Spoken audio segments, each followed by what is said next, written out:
Worldwide movement, peace, love, respect. Big King Sadiq hollering at you one more again. All right, folks. Uh, welcome, Steelers Nation. Welcome, man.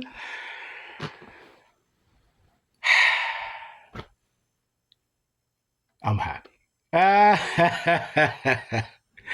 As I think we all should be, because our Pittsburgh Steelers are in the playoffs. They punched the ticket to the tournament. True indeed. So, with that in mind, we now have a home playoff game in the wild card round versus the Houston Texans. All right, folks, that's right. The Houston Texans with the number one defense in the league. A very, very stiff challenge indeed. But we feel confident that the Pittsburgh Steelers are up to the task if they play their very best game so far. So, welcome to this episode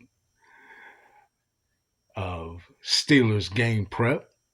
Again, I am your host, Big King Sadiq, for the Steelers Game Prep channel. And this is the playoff edition, folks. This is the playoff edition.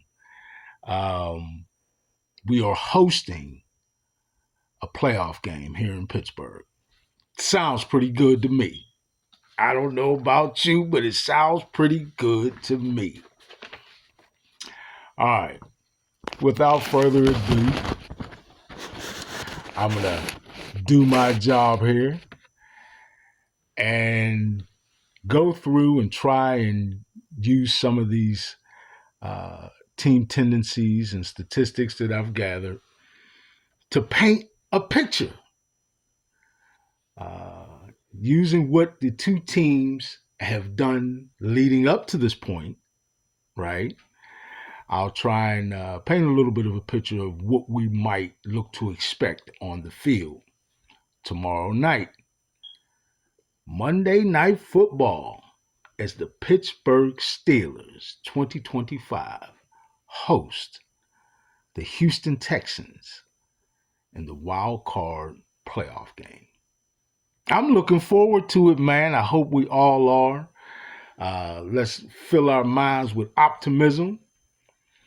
Send that positive energy out to the quantum field and do that for the Pittsburgh Steelers, right? My favorite team. All right. Let's get right into it. So, for this 2025 wild card playoff game between the Pittsburgh Steelers and the Houston Texans, as I typically do and have done most of the season, I compiled some tendencies and statistics. With offense, I pretty much focused on, as I've done most of the year, some of the tendencies that would give an idea of how each offense sort of approached keeping the opposing defense off balance, right? Perfect example, motion, right? How often did each team send players in motion, which obviously is an effort to pre-snap, move some players around, causing the defense to have to adjust, possibly realign or shift in order to account for the player or players that were in motion. Pittsburgh Steelers in 2025 sent at least one player in motion pre-snap 52.1% of the time, which was right around league average, right? Nothing particularly special about that. That was just how frequently they sent the player in motion. The Houston Texans did so at a clip of 54% of the time, which is a few ticks above that, but still hovering at least close to league average. Another one of those tendencies was play action. How frequently did each team fake the run only to throw the ball, which is clearly an attempt to trick the defense to get them to sell out or buy into going all out, stopping the run, and perhaps causing some opportunities in the secondary for pass plays that may not have existed had they not first sold the run, right? So the Pittsburgh Steelers in 2025 ran play action 13.1% of the time, um, which was, on the, again, not too far from the mean or uh, middle of the package ish. But maybe, if anything, yeah, it really was. And looking at what I saw, it was kind of close to the middle of the package. I'll just leave it at that. The Houston Texans were a few ticks more frequently running play action at 14.8% of their snaps were play action passes. Shotgun. We know famously Aaron Rodgers' preference, we'll leave it at that, preference for the shotgun rather than lining up under center. The Pittsburgh Steelers in 2025 ran shotgun 65.8% of the time, right? And the Houston Texans did so 61% of the time. Both of which not too far from average, middle of the pack-ish. But the Steelers certainly on that upper half at least. No huddle, which again is an effort to sort of manipulate the defense, because clearly if you can run no huddle and not give the opposing defense time to make substitutions, you lock them into whatever personnel package they're in, and you're hoping to find some favorable matchups that you can know you'll have going into each play, as long as you keep them locked into that personnel package. So the Pittsburgh Steelers actually ran no huddle 11.3% of the time, which was a little bit on the upper half of the league, whereas the Houston Texans were significantly lower, right? Significantly lower at just 3.7% of the time. So they didn't necessarily invest in trying to establish that advantage. All right, let's look at some of the personnel groupings that each team used on offense. 3 wide receivers or 11 personnel. The Pittsburgh Steelers ran that 38.9% of the time, which actually, folks, is definitely on the lower half of the league. While the Texans, conversely, actually ran 3 wide receiver groupings or 11 personnel 70.3% of the time. So you see a very stark difference and a big contrast in style of offense right away, because that was certainly on the upper half of the league. Multiple tight ends. This is where you get 12 or 13 personnel, right? The Pittsburgh Steelers ran that 48.6% of the time in 2025, which is definitely on the upper half of the league, right? And that sort of explains a little bit why you didn't see very much 11 personnel or 3 wide receivers deployed as eligibles. Tomlinism eligibles. All right. But the Houston Texans deployed 3 wide receivers or 11 personnel 70.3% of the time. Again, an indication of stark difference in personnel. Oh, excuse me, I covered that already. Pardon me. If I doubled up on that, y'all, my flavor vision is blurry. That's an old school term from the '90s. Those who ain't familiar with Flavor Flav, some of y'all might be, but my flavor vision was blurry for a minute.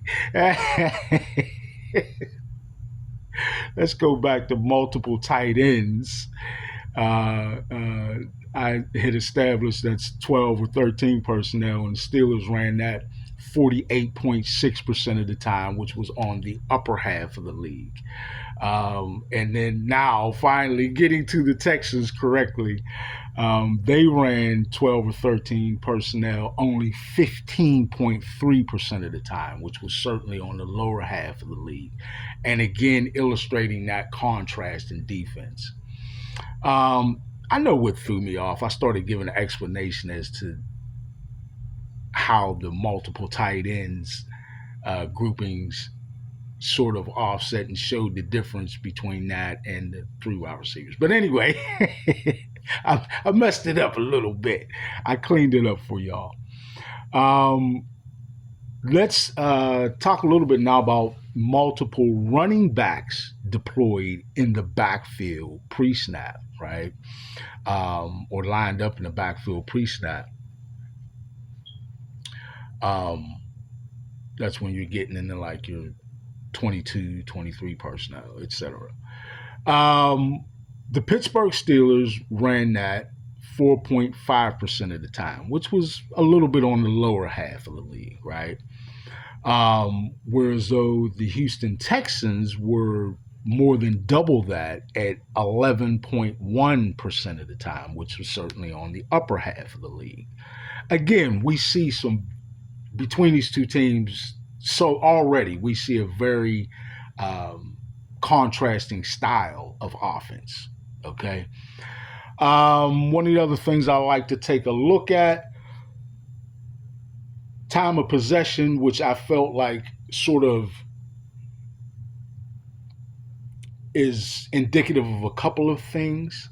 One, your ability to run the ball, certainly with some degree of success, and also just in general, your ability to move the chains and to get first downs, right? To hold the ball and for any amount of time, you're going to have to get first downs, right? You have to convert first downs, right? Which often involves converting third downs. So a lot of things go into what actually creates the time of possession statistic. So for the Pittsburgh Steelers, they were able to hold the ball 28 minutes and 25 seconds in 2025, which wasn't super far away from like the middle of the pack, but they were definitely on the lower half of the league.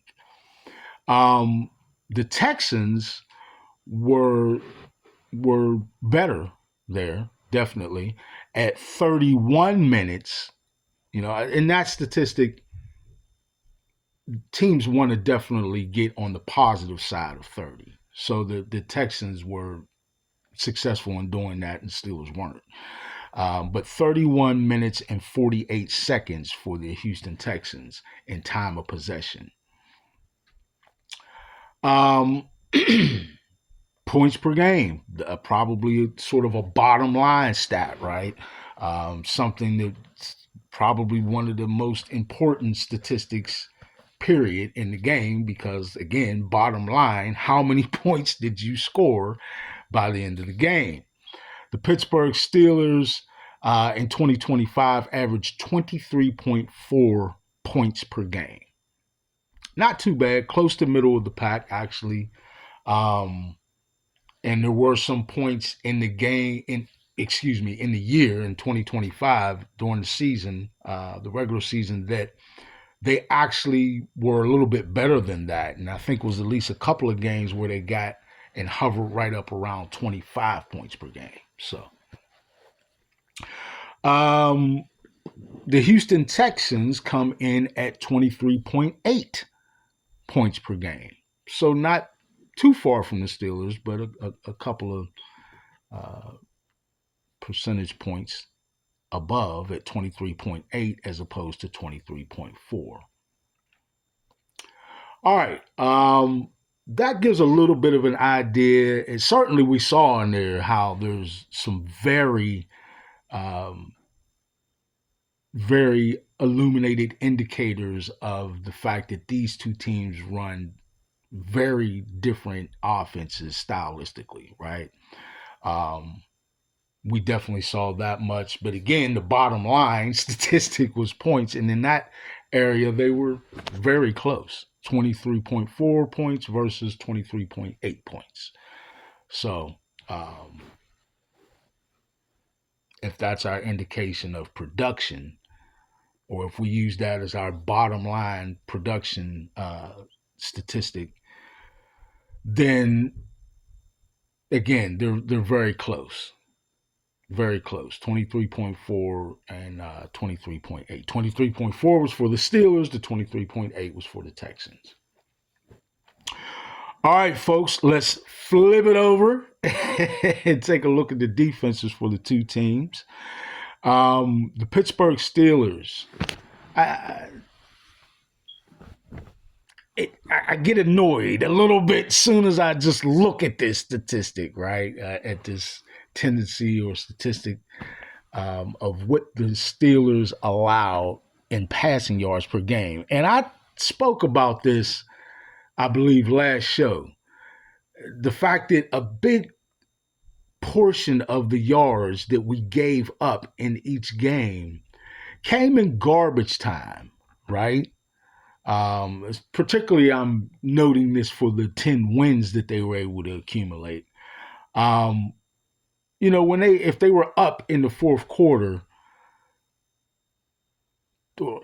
probably even starting the late third quarter into the fourth quarter, if they were up, they would, to me or to our eyes observing as supporters, they would relax a little bit in their pass defense. Now, I know you could look at that and say, well, that's just the result of the prevent, which Coach Cowell used to always say he didn't particularly like the prevent defense because what it often prevented you from doing was winning. But anyway, the bottom line is I just didn't like how at the end of these games, when they had previously in the earlier part of the game established a certain level of dominance, man, maintain that, right? Throughout the whole game. You want to finish that game with dominance, right? Not with saying, oh, we did enough, let's relax. So I don't particularly like that, and hopefully the coaches will point that out. I feel confident the coaches, in fact, will point that out as well and try to have that tuned up heading into the postseason, right? 261 yards passing is too much, folks. It's too much. Not if you expect to have a productive and dominant to any level of a dominant defense. You can't give up almost 300 yards average in the passing game.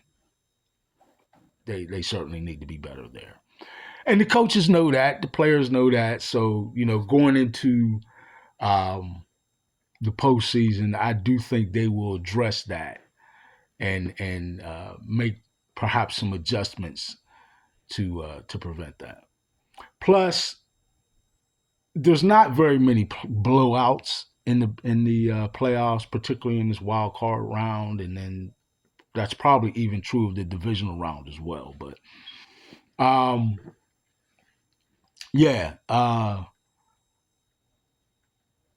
that's too many yards. 260. I can't say it any other way. It's just too many. So hopefully they'll clean that up. The Houston Texans, Conversely, now this is a lot more like it, right? Of course, I'm talking about the number one defense in the NFL, but this is a lot more like it. 205.06. I might as well just rounded it down to 205 yards per game. That's much better, right? That's when you start being able to say, okay, we got a really dominant secondary, which is part of an elite defense, right? To only allow 205 yards per game versus 261 yards per game. And there was a time that they were actually higher than that. They did clean it up a little bit in the last weeks of the season, so that's optimistic. All right. To illustrate in the running game what each team was able to do defensively or restrict other teams from doing, the Pittsburgh Steelers were able to hold their opposing offenses to 4.3 yards per carry. Still too much, right? If it's my liking, it's under 4 yards per carry. And we have, maybe I'm spoiled because I remember many of Pittsburgh Steelers defense, especially throughout the 90s and even in the early 2000s, right? Even the early to mid 2000s, right up until about probably this last 4 years or so, the Steelers have typically been dominant against the run. That's one of the foundations of a dominant defense. You can't have people just running the ball on you. So 4.3 yards per carry is too much. Bottom line, got to clean that up. The Houston Texans were 4 yards per carry. Now you might think to yourself, well, that's only 0.3 yards difference. That 0.3 is a difference. Maybe not as significant as we might desire it to be, but it does indicate a better run defense, period. Of course, I'm sure the coaches would say they'd like to have it under 4 yards a carry, maybe 3.8, 3.7, whatever. But the bottom line is they're better than the Steelers. They were better than the Steelers during the regular season in that category. They were better run stoppers. But we know that looking back, there were some games where the Steelers got ran all over, right? And then there were some games where, particularly toward the end of the season, the last, I want to say 4 weeks again, they kind of, 4 to 5 weeks, they tuned it up a little bit better and showed much better run defense to get it. So think about that. That was to get it down to 4.3, right? So that shows you that they were hemorrhaging in that area a bit. But they showed a lot of improvement. I want to say, before I go any further off of that one of the really pivotal things in terms of the run defense was actually a player, and that is their number one draft pick, Harmon. And he was like a force and is a force in the running game. Very effective in the pass rush as well, but definitely a force in the running game. There's a big difference in what they give up with him healthy and playing versus him not in the game. So there's that. The Houston Texans, in terms of rushing yards per carry allowed, were a little bit better again at that 4 yards per carry. And again, I said that might not seem like a big difference, but overall it is. Right? Not where they want it, but better. All right, points per game. Now we find ourselves right back at that sort of bottom line statistic, but now we're talking about the amount of points that your defense allowed per game. And the Steelers averaged 22.8 points per game allowed to their opponents. while the Houston Texans were significantly better. In fact, they were number one in the league at just 17.4 points per game. That is much better, right? When you think back to some of the more elite Steeler defenses, they were right around there. Actually, they were less than that. I remember the one time we were only giving up like 16 points a game. So all of those are much better than 22.8. That's, again, another area that they must address going into this playoff game. How about sacks, right? How many sacks did your defense accumulate or be able to create in 2025 for the Pittsburgh Steelers? That was 48 sacks, which is not bad. Not bad. It's certainly not where I would have liked to have seen them, or they would have liked to have ended up, certainly. Our more prolific defenses, I'm talking about the Pittsburgh Steelers in the past, were right up around at least